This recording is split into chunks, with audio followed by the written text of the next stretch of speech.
1990 में बनी musical hit आशिकी की हीरोइन अन्नू अग्रवाल को आशिकी से पहले 1988 में एक मेगा प्रोजेक्ट में अभिनय करने का ऑफर मिला था, जिसे उन्होंने ठुकरा दिया क्योंकि अन्नू अग्रवाल, जो उन दिनों मॉडलिंग की दुनिया में बहुत बिजी थी, उनको फिल्मों में काम करने में कोई दिलचस्पी उस समय नहीं थी।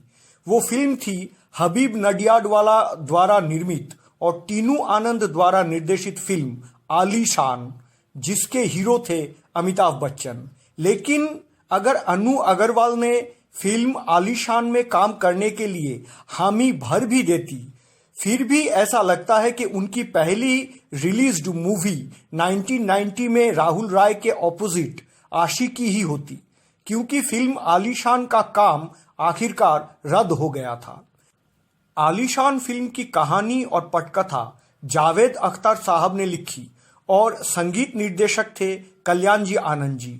अमिताभ बच्चन के अलावा इस फिल्म में अन्य कलाकार थे डिम्पल कपाडिया, मीनाक्षी शेषाद्री, किमी काटकर और शक्ति कपूर। ये किमी काटकर का किरदार सबसे पहले अन्नू अग्रवाल को ऑफर किया गया था। डिम्पल कपाडिया के फिल्म आलीशान की हीरोइन होने के पीछे भी एक दिलचस्प कहानी है। टीनू आनंद ने सबसे पहले डिम्पल कपाडिया को अपनी फिल्म शहंशाह की हीरोइन के तौर पर साइन किया था, लेकिन अमिताभ बच्चन की आपत्ति के कारण आखिरकार टीनू ने डिम्पल को शहंशाह से हटा दिया और उनकी जगह मीनाक्षी शेषाद्री को लिया। इसके बाद टीनू आनंद ने डिम्पल कपाडिया को फिल्म शहंशाह के लिए उन्हें दी गई साइनिंग अमाउंट वापस करने के लिए कहा, लेकिन डिम्पल ने साइनिंग अमाउंट वापस करने से इनकार कर दिया। तब टीनू आनंद ने डिम्पल को प्रस्ताव दिया कि अगर डिम्पल कपाडिया साइनिंग अमाउंट लौटा देती है तो वो अमिताभ के साथ डिम्पल को लेकर एक नहीं बल्कि दो फिल्में बनाएंगे।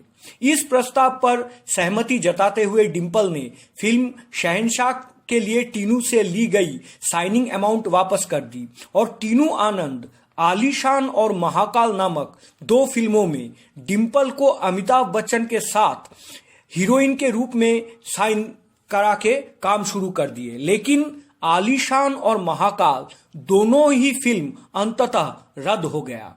इसके कुछ साल बाद अमिताभ बच्चन और डिम्पल कपाडिया ने शशि कपूर द्वारा निर्देशित और निर्मित फिल्म अजूबा में साथ काम किए।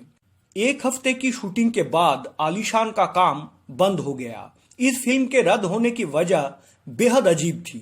फिल्म की शूटिंग के दौरान निर्माताओं के पास खबर आई कि आलीशान की कहानी बाजार में लीक आउट हो गई है।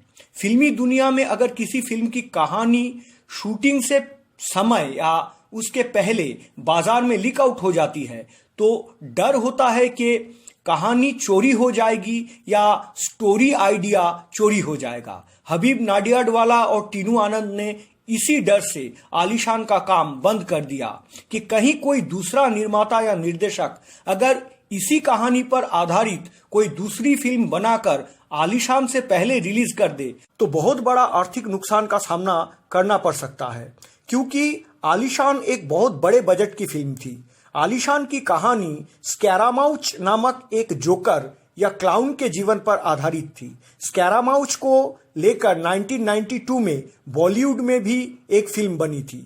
आलीशान की कहानी के बारे में इससे ज्यादा और कुछ नहीं पता चलता है। हबीब नडियाडवाला और टीनू आनंद का इस फिल्म पर काम रोकने का शक गलत नहीं था। आलीशान का काम ठंडे बस्ते में चले जाने के कुछ ही साल बाद निर्माता निर्देशक अनिल शर्मा ने अनिल कपूर और माधुरी दीक्षित के साथ राजकुमार नामक एक फिल्म बनाई, जिसकी कहानी बिल्कुल आलीशान से मिलती जुलती थी, केवल हीरोइन के संख्या कम थी। फिल्म आलीशान के रद्द होने के बाद निर्माता हबीब नडियाडवाला ने अमिताभ बच्चन के साथ अपने और एक फिल्म लाडला के निर्देशन की जिम्मेदारी टीनू आनंद को सौंप दिए। लाडला का काम भी ठंडे बस्ते में चला गया। उसके बाद जावेद अख्तर, टीनू आनंद और अमिताभ बच्चन मैं आजाद हूं फिल्म के काम में व्यस्त हो गए। मैं आजाद हूं एक ऑफबीट मूवी थी। फिल्म आलीशान की हीरोइन डिम्पल कपाडिया इस फिल्म में बतौर हीरोइन काम करने वाली थी, लेकिन बाद में मैं आज़ाद हूं कि प्रोजेक्ट से डिम्पल कपाडिया को बाहर जाना पड़ा और जावेद अख्तर की वाइफ शबाना आजमी इसमें एंट्री लिए। ये किस्सा भी काफ़ी दिलचस्प है। आलीशान रद्द होने की अगले हफ्ते ही टीनू आनंद ने मैं आज़ाद हूं के शूटिंग शुरू कर दिए थे।